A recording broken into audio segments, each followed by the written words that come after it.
E aí, todas as aulas que eu dou sobre contraste, eu tento frisar muito bem isso aqui, porque é uma coisa que tem que ser quebrada. A gente está deixando de fazer muitos exames em pacientes que precisam fazer exame por conta disso. Uma coisa assim que não tem nada a ver. Combinado então, né, gente? Vocês vão ajudar a gente a quebrar esse mito aí, né? Certo? Né? Sem medo de ser feliz, viu? É sério mesmo, gente. Me ajuda aí. Pode passar, Arthur. E aqui, gente, eu não vou ler para vocês, mas é contando do livro novamente, ele explicando a questão lá do peixe, do camarão, as proteínas que estão envolvidas nas reações. Depois vocês leem com calma, tá? Enquanto o horário está bem avançado. Pode passar, Arthur. E aí vocês podem até usar essas páginas como prova mesmo, para mostrar para os técnicos, os amigos de vocês, da radiologia, que não tem nada a ver, tá? Vamos fazer aí a parte de vocês, né, também. Continuando sobre extravasamento e filtração do contraste, acontece muito, ainda mais agora que a gente utiliza bomba injetora para todo lado. A maioria dos serviços tem bomba injetora, e aí a pressão aumenta muito, né? A gente faz um fluxo muito alto, dependendo do tipo de exame, é anjo e tal. E o que acontece? Extravasamento é muito comum, não só por conta do fluxo, mas também por conta do local onde faz o acesso. O melhor lugar para ser feito é na fossa cubital mesmo anterior, que é bem. Deixa eu pegar o lápis. Cadê o lápis? Essa daqui, ó. A fossa cubital anterior. Esse é o lugar que mais faz o acesso, é o lugar mais seguro, tal. Dá para fazer tranquilamente. Mas também pode acontecer extravasamento, depender de como que tá a hidratação do paciente e a parte capilar dele, né? Mas é onde mais se faz. Só que tem uns casos que tem que fazer na mão, no tornozelo do paciente, porque o paciente é ruim de acesso. Nesses casos, tomem cuidado, o fluxo tem que ser um pouquinho mais baixo. Se o contraste que você está usando é o não iônico, que é um contraste muito viscoso, vê se não tem como colocar na estufa para a gente conseguir reduzir a viscosidade dele, a metade, para facilitar a injeção, tentar reduzir um pouquinho do fluxo por segundo, do contraste, para ajudar o paciente. Porque o que, que acontece? Quando a gente tem um extravasamento e é uma quantidade muito grande, a gente pode ter o que aconteceu com a mão desse paciente aqui, ó. Lá. Síndrome do compartimento. Que é o que acontece? Aqui entrou tanto contraste que comprimiu essa região e aí o paciente ficou com esse edema enorme. Isso aí, gente, tem que ir para cirurgia para tentar fazer essa compressão. Então, cuidado. Muito cuidado com isso. E aí, o que que acontece? Por acaso você fez lá o exame, teve um extravasamento no paciente. A gente vai fazer o quê? Como proceder?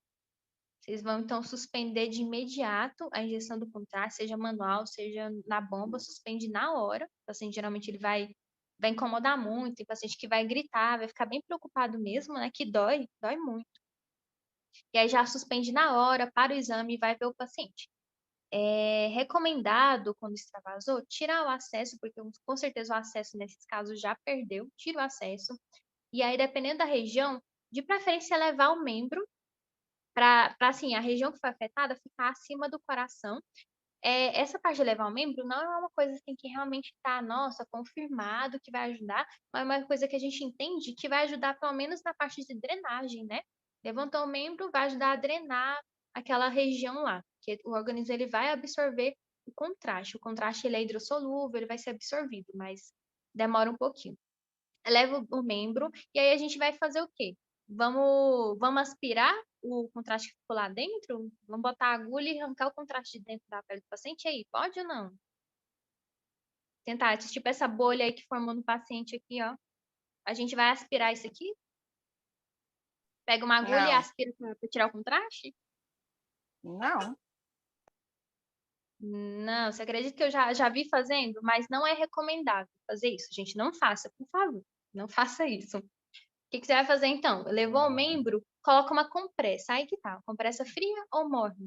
E aí? O que vocês costumam ver que faz?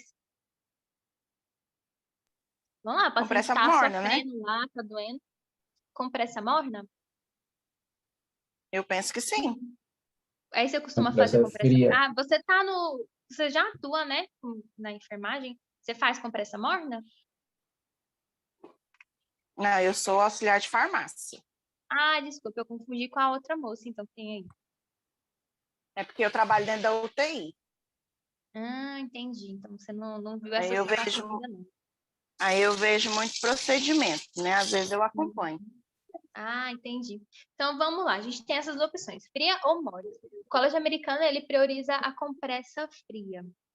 Mas aí vamos analisar as duas, né? A compressa morna, ela, vamos lá, tá meio morninha, colocou na pele do paciente. Vai fazer o quê com os vasos do paciente?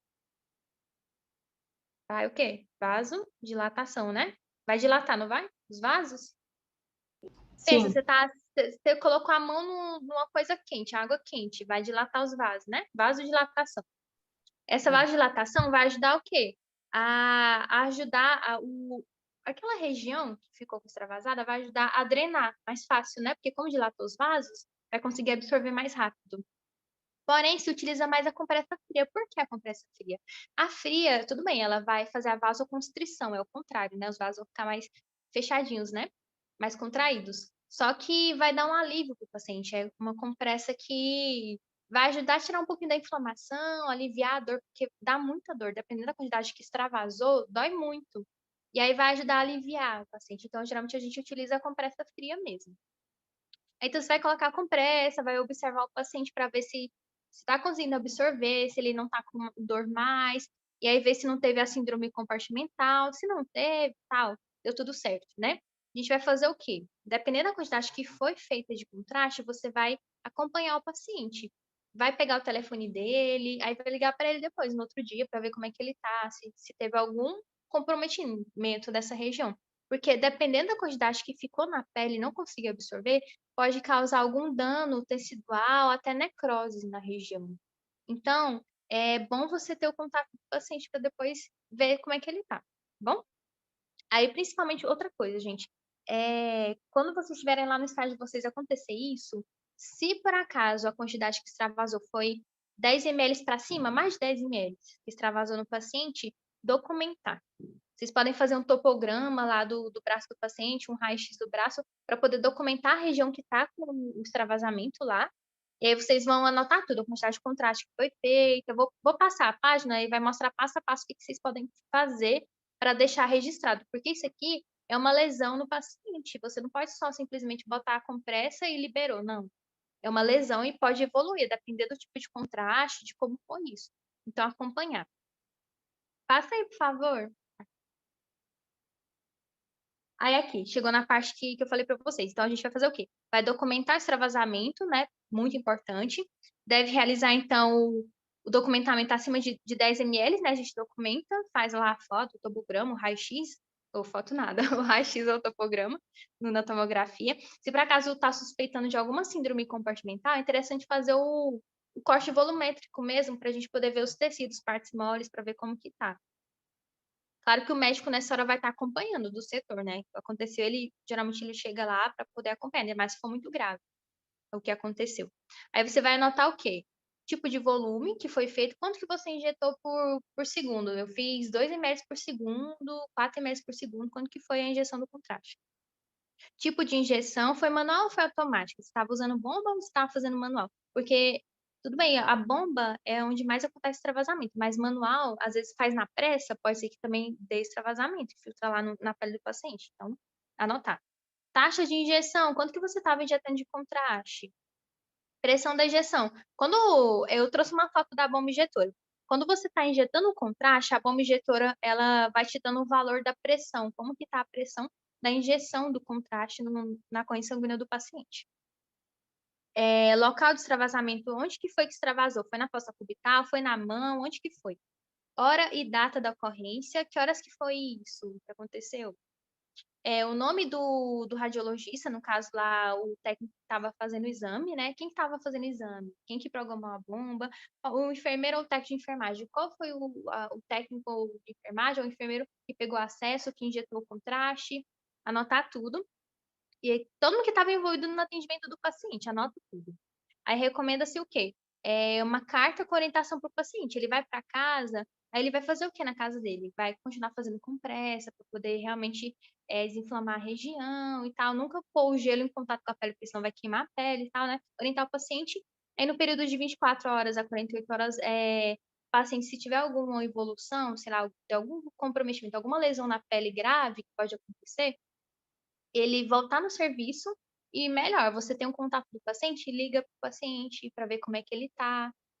Que às vezes o paciente não liga e vai deixando evoluir, aí quando vai ver, tá uma lesão muito grave lá. Então, isso é perigoso. Sempre pega o contato do paciente. Entendidos? Ok. Aí a gente chega naquela conclusão, tá vendo? A gente anota tudo. Todo mundo que estava envolvido na história, todo mundo estava sabendo o que aconteceu. Então, tem que anotar tudo. É um respaldo para todo mundo que estava lá na hora. Porque se o paciente, por acaso, sei lá, não vai acontecer, né? Espero que não. Mas se ele falar que deu uma evolução muito grave lá e culpar a gente, os técnicos que estavam lá na hora, aí você vai ter tudo anotado. Não. A gente avaliou o paciente, quando liberou ele estava bem, não evoluiu de hora. Então, assim, anota tudo, é um respaldo. Pode passar. Aqui, esse esquema depois vocês leem com calma, é tudo que a gente falou, tá bom? Só organizado agora o gráfico para passo a passo. Pode passar, Arthur. Aí, a bomba que eu falei, essa bomba não é sempre assim não, mas essa aqui dessa marca Abraco, ela é dessa forma. O primeiro aqui, gente, tá vendo que tem um C? C de contraste, S de salina, ou soro, né? Então, a gente tá, nesse caso aqui, tá injetando contraste, depois o soro primeiro, que essa bomba, ela é de duas cabeças, ó, duas cabeças. Tem bomba que é só de uma cabeça, que geralmente é só o contraste. Nesses casos que é uma cabeça só, aí geralmente tem que injetar mais contraste, porque não tem o soro para poder empurrar. Então, de duas cabeças sempre é melhor para a gente estar lidando. E aí, o que acontece? Aqui, ó, depois dessa parte aqui, que fala contraste e soro, aí vem o da frente, débito. Esse débito aqui, ele tá colocando para você escolher quanto que você quer injetar por segundo. Aí, nesse caso aqui, ele está injetando 4 ml de contraste, também 4 ml de soro por segundo. Então, é um fluxo bem alto, né? Um fluxo para fazer anjo mesmo. 4 por segundo, é bastante. E aqui, em seguida, volume. Ele está falando que ele utilizou 100 ml de contraste e ele vai utilizar 20 ml de soro. Tá dando para entender? Tá, né? Até Assim, aqui embaixo tá escrito tá. anjo. Ó. Essa bomba Ah, aqui, tá. ó, ela tem preset. Aí nesse preset aqui é um preset de anjo de crânio. Por isso que ele foi habilitado para esse débito bem alto. E aí aqui em seguida, que está escrito hora segundo, ele está falando que quando ele for injetar o contraste a 4 ml por segundo, fluxo de 4 por segundo, e injetando 100 ml, ele vai gastar 25 segundos para injetar os 100 ml com esse fluxo mesmo. E aí o soro embaixo, né? Ele está falando que em 5 segundos ele vai conseguir ter injetado os 20 ml que você pediu a 4 ml por segundo de fluxo. Deu para entender? Ela é bem didática, assim, a bomba, bem fácil de compreender. Aí, quando você estiver injetando, aqui, ó, aqui em cima, ele mostra o volume o 77 aqui é o volume que eu tenho total na seringa, tá disponível 77. E aí embaixo tá o volume que foi injetado na última injeção que eu fiz. No caso aqui, a última injeção que fez nessa bomba foi injetado 100 ml. E aí, esse tempo decorrido aqui é o tempo que foi injetado tudo. Que injetou e ficou correndo esse tempo aqui. Que geralmente a gente injeta, e aí você pode acompanhar, se for, sei lá, um abdômen que tem as fases arterial, porta-equilíbrio. Você pode ir acompanhando o tempo de injeção pela bomba.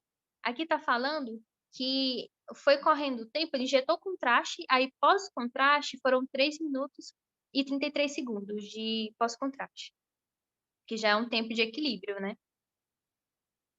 Vai dar aqui. Vocês já sabem de fase de contraste, né? E aqui é a mesma coisa, na salina. Estava disponível 148 ml, foi feito 21 ml na última injeção. E aí, sobre o fluxo, lembra que eu falei da pressão? A pressão que dá quando você está injetando contraste, vai aparecer um valor da pressão aqui embaixo. Quando for o contraste, aparece aqui, quando for a salina, aparece aqui. Vai aparecer os valores de como que está a pressão. Quando a pressão está muito alta, ele vai te avisando, sei lá, a pressão está acima de 20 pressão, aí ele vai te avisando, 200. Aí, quando está muito alto, tem bombas que estão programadas para, quando chega num valor muito alto lá, estabelecido pela configuração, ela para de injetar porque chegou numa pressão muito alta, que assim já não é seguro para o paciente. E tem outras que não tem essa configuração. Mas é bom ficar atento sempre nessa pressão, porque às vezes o paciente ele nem está sentindo, mas extravasou. Pode acontecer de ele nem sentir, ficou tudo lá no braço, e é isso. Principalmente idoso, tomar muito cuidado com essas pressões que dá a bomba. Passa, Arthur, por favor. Deu para entender, né, gente? Eu passei rápido. Aí aqui, para a nossa amiga da enfermagem, ela sabe muito bem, né? Esses gel. Essa escala aqui, ó, dos catéteres, que são os gelcos, né? Aí, dependendo do tipo de exame, a gente vai utilizar um tipo de gelco diferente. Quando a gente vai fazer um exame de anjo, a gente utiliza um mais calibroso. Por que mais calibroso? A gente precisa injetar um fluxo muito alto de contraste para chegar no tempo certo para a gente fazer a anjo. Esse gráfico aqui é para adulto. Aí tá falando que com um gelco 18, que é um bem calibroso, né? O 18 tem outros calibrosos, né? Mais calibrosos. Mas geralmente no serviço a gente vê 18. Tem alguns que tem 16, né? Mas é comum ver 18. 18 é muito bom para a gente fazer as anjos. E ele, segundo essa norma aqui, ele aceita você colocar um fluxo de até 7 ml por segundo. Ou seja, é muita coisa. É um fluxo muito alto isso. Que dá para fazer anjo. Então, quer dizer que ele suporta esse valor.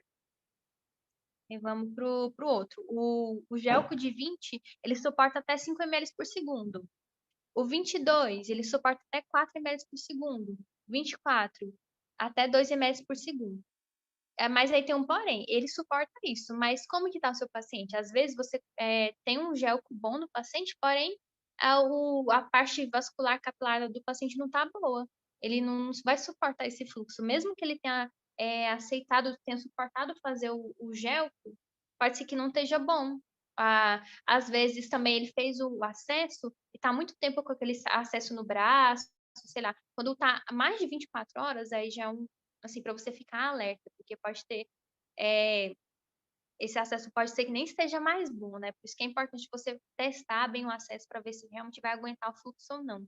Ainda mais esses acessos que a gente pega de outros setores, que às vezes o paciente chega no setor já com acesso de outro local, do pronto-socorro, da internação, então verifica, faz o teste com soro, mesma coisa na bomba. Antes de injetar o contraste, faz um teste com soro, de preferência um teste pela bomba mesmo, programa lá para injetar salina, um fluxo lá que vai ser representando a injeção do contraste e testa. Importante. E aí também embaixo, aqui no item 3, está falando sobre os acessos centrais, que a injeção não pode ultrapassar 2 ml, mas tem quem faça 2 de 2,5 ml e meio por segundo. Mas o recomendado é 2 ml por segundo, por ser um acesso que vai direto para o coração, vai cair lá no átrio, então tem que tomar muito cuidado com esse tipo de acesso. Pode passar, Arthur. Essa outra tabela, gente, é uma tabela para criança. Aqui, novamente, né, os acessos, os gelcos, né, que a gente tem. E aí, gelco 16, 18, que é bem calibroso. A gente vai usar máximo 5. Tá vendo que abaixou, né? O de adulto era... A gente podia usar 7 ml por segundo. De criança já é bem menos. 20, dá para usar 4 ml por segundo. 22, que é bem fininho já, né? 2,5 por segundo. 24, que é mais fino ainda. 1 ml por segundo. Esse daqui geralmente é para recém-nascido, então assim, é um acesso muito, muito fininho, tem que tomar muito cuidado para não perder. E às vezes, quando o paciente oncológico geralmente vem com acesso menos calibroso, tem que tomar cuidado, que às vezes foi difícil pegar o acesso, e se você injetar um fluxo muito alto e perder aquele acesso, aí como é que vai fazer para pegar outro acesso? Então, muito cuidado, gente. Principalmente pacientes assim debilitados, que tem uma hidratação não está muito legal, vem desidratada, e realmente é complicado mesmo. Pode passar. Reações tardias, como eu já falei, são aquelas que acontecem 7 dias depois, ou até depois mesmo, sei lá, 2 semanas depois, são bem tardios. Reação cutânea, que é o uso de interleucina para tratamento de pele, CA de pele, e tireotoxicose, que é quando tem alguma alteração que se manteve, geralmente hipertireoidismo, teve uma complicação na parte da tireoide que se manteve por um bom tempo, então tem que ser investigado. Pode passar?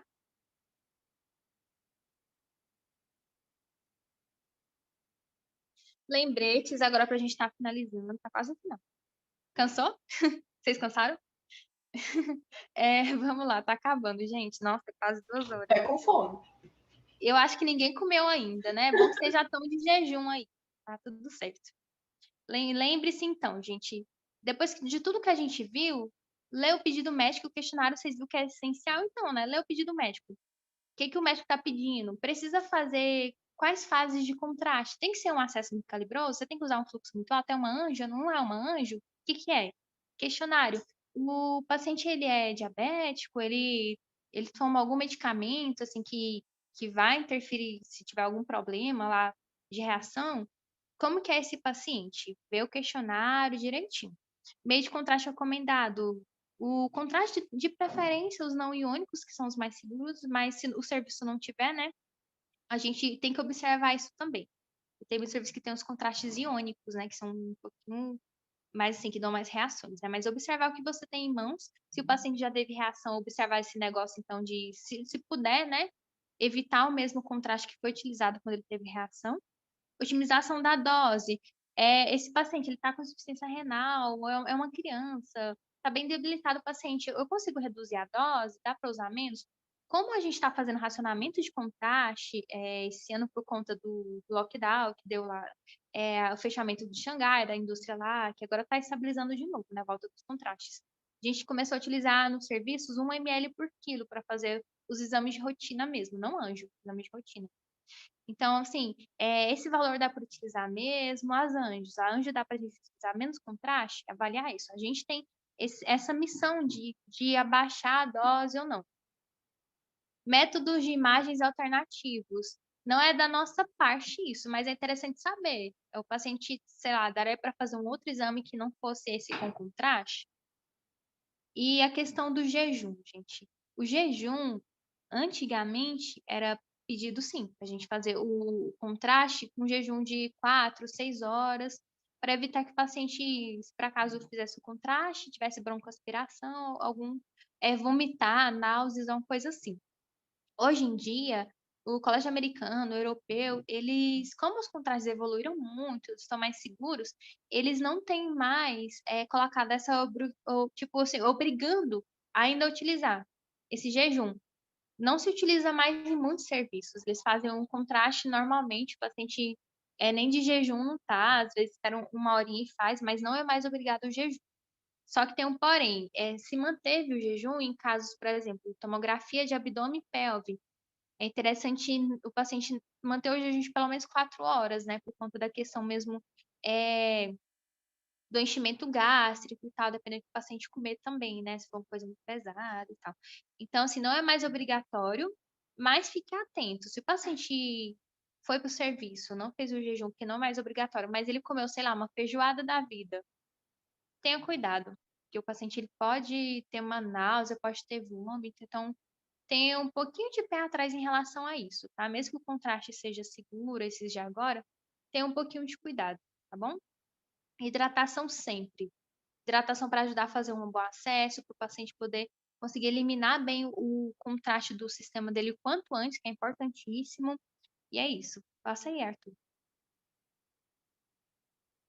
O uso lá do anti-histamínico, né, que eu falei para vocês, só que ele não protege de reações mais graves. Pode passar, Arthur. Fim? Calma aí, jovem. Ainda não acabou. Mas tá no fim, eu prometo. Viu, gente? É bem rápido agora. Pode passar, Arthur. Só uma curiosidade para vocês. O que aconteceu esse ano passado? A gente então passou pela pandemia, né? Isso afetou muito o nosso meio também da radiologia, principalmente o contraste, tanto da ressonância como da tomografia. Teve os lockdowns, e aí a GE é uma grande distribuidora de contraste para o mundo inteiro. Ela, a Bayer, mas a Gerber, mas GE manda muito. E aí a indústria de Xangai é uma que ela mais produz contraste para distribuir para o mundo inteiro. E aí teve o lockdown esse ano, e aí o que aconteceu? Parou a fábrica toda de produção. E aí o mundo inteiro sofreu com isso. Por isso que a gente teve locais que faltaram contraste, começaram racionamentos, teve locais que conseguiram contrastes com uma concentração de iodo um pouco inferior.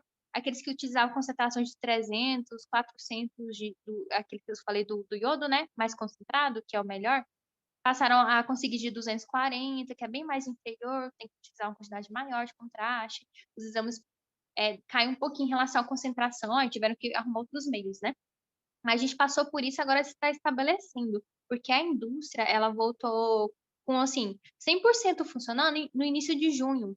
Só que, assim, até começar a normalizar as coisas demora um pouquinho, né? Mas já começou a estabilizar novamente. Pode passar. Aqui mostrando as principais, né, empresas que distribuem para o mundo inteiro. Pode passar. Aqui mostrando, então, que a Bayer, ela geralmente ela consegue manter os preços aí, né, dos contrastes. A GE, ela, assim, manteve uma linha, só que a Bayer, na verdade, ela aumentou os preços, né? E a GE conseguiu manter um pouquinho. Pode ir. Aqui mostrando que o contraste, por mais que ele falte, tem esses racionamentos, é um mercado que ele tende a crescer muito. A gente tem utilizado o contraste para muita coisa ultimamente. Então, a maioria dos exames que vocês vão ver é com contraste, a melhor visualização com contraste, às vezes nem o sem contraste o médico pede para fazer com contraste. Então, é muito comum agora de utilizar, então por isso que vocês têm que ficar atentos com reações, otimização de contraste, e é um mercado que tende a crescer muito. Pode passar. Recomendações do Colégio Americano, isso aqui foi por conta do racionamento, né? O Colégio Americano ele soltou umas notas para tentar explicar como que a gente pode fazer para reduzir a quantidade de contraste utilizada por conta dessa falta. Aí tem algumas ideias, né, em questão de será que dá para fazer outro exame que não seja tomografia com contraste? Usar agentes de contraste. Eu posso usar um contraste com concentração de iodo um pouquinho inferior, vai prejudicar ou não a qualidade? Algumas clínicas, empresas, hospitais, que às vezes ficavam só com uma empresa, sei lá, só tinha um contrato da Bayer, só da GE, tentar comprar de mais de uma empresa para tentar manter um estoque. Os tipos de contrastes, vamos deixar o contraste de maior concentração de iodo para exames de anjo, que necessitam de uma contrastação melhor, minimizar a quantidade de dose para o paciente, dá para utilizar menos contraste para o paciente? E aí também uma tecnologia que não tem em todos os locais ainda, mas é a aquisição de dupla energia. Os protocolos de dupla energia são equipamentos que eles utilizam dois tubos de energia. Aí eles conseguem fazer uma forma que a gente consegue reduzir o KV no paciente, e quando a gente reduz o KV no paciente, a gente consegue também reduzir a quantidade de contraste na imagem. Entendeu? Sempre assim, reduzir o KV, a gente consegue reduzir o contraste, porque a gente vai ter uma contrastação boa ainda, vai manter. Então, aí vieram os filtros, as tecnologias, a Siemens teve muita evolução também sobre isso, equipamentos novos que eles conseguem fazer imagens, exames com menos de 1 ml por quilo nos pacientes. Inclusive, eu estava vendo um caso hoje de um tórax que foi feito, o paciente tinha 60 quilos. Eles fizeram em vez de fazer 60 ml, né, que é 1 por quilo, foi feito com 50 ml, e aí eles conseguiram utilizar um filtro, abaixou o KV, né, reduziu o KV, e eles depois fizeram um pós-processamento que a imagem ficou de uma forma tão legal que deu para avaliar um tromboembolismo pulmonar no paciente. E era um paciente que nem estava estudando questão de trombos, é um paciente de estadiamento oncológico.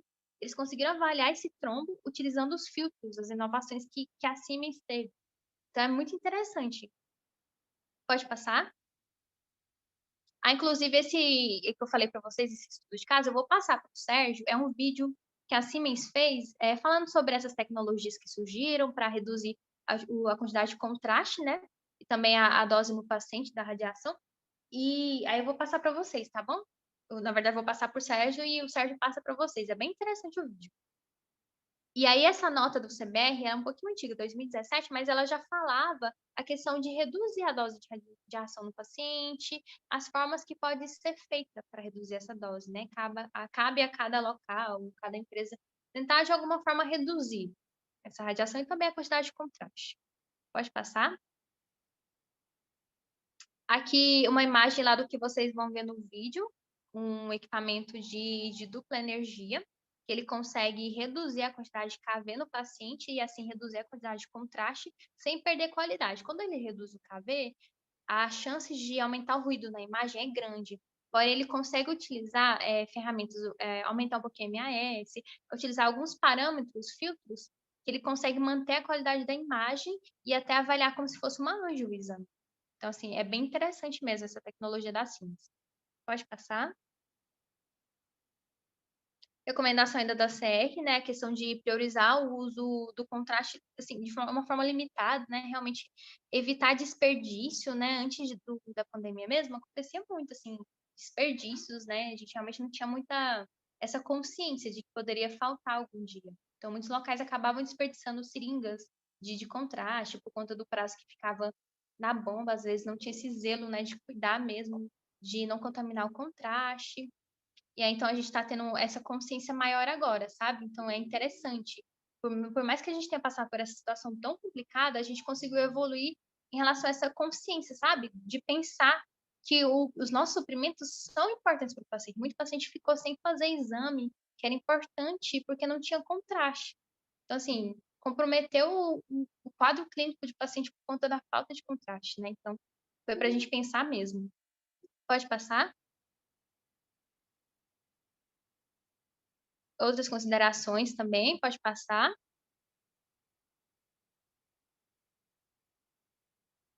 Arthur? Aqui, gente, é o final, viu? Trouxe algumas referências para vocês. Esses livros, leiam. São diretrizes do Colégio Europeu, Colégio Americano. Eles soltam, basicamente, é uma versão todo ano. Então, assim, vale muito a pena ver. São colégios, assim, que lideram em relação à atualização de contraste. Compensa muito dar uma olhada. O Colégio Brasileiro também de Radiologia, ele é muito bom.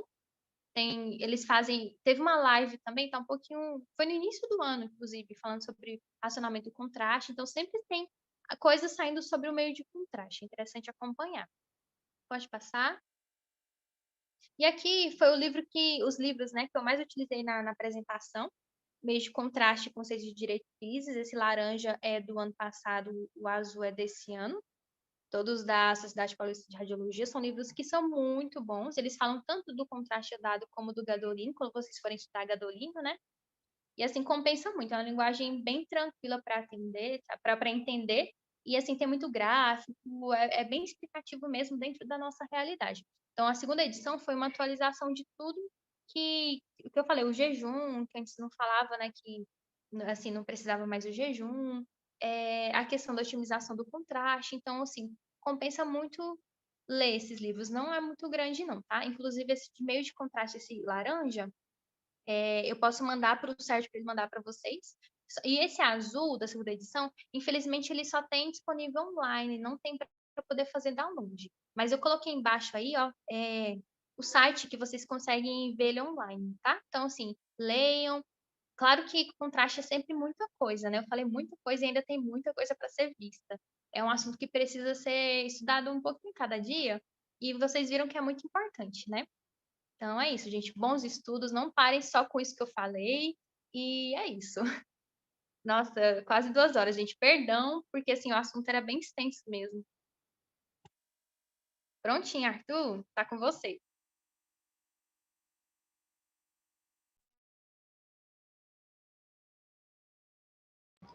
Muito boa aula, obrigada, viu? Nada, alguém ficou com alguma outra dúvida? Quer perguntar? Eu sei que vocês estão com fome, mas ficou com alguma dúvida que eu consiga Não, responder? gostei muito. Então, gente, estudem, vocês viram que é muita coisa. E vamos ser multiplicador do conhecimento de verdade. O contraste é uma coisa que faz parte da nossa vida e a gente às vezes não consegue dar uma resposta para o paciente, às vezes ele pergunta, a gente não sabe responder, ou para os próprios colegas de trabalho, né? A gente precisa ter uma atitude melhor em relação a esses medicamentos que a gente utiliza. Certinho, então. Ficou com mais alguma dúvida? Acho que tá tudo certo, né, professora? Eu Hein, acho professora, que sim, né?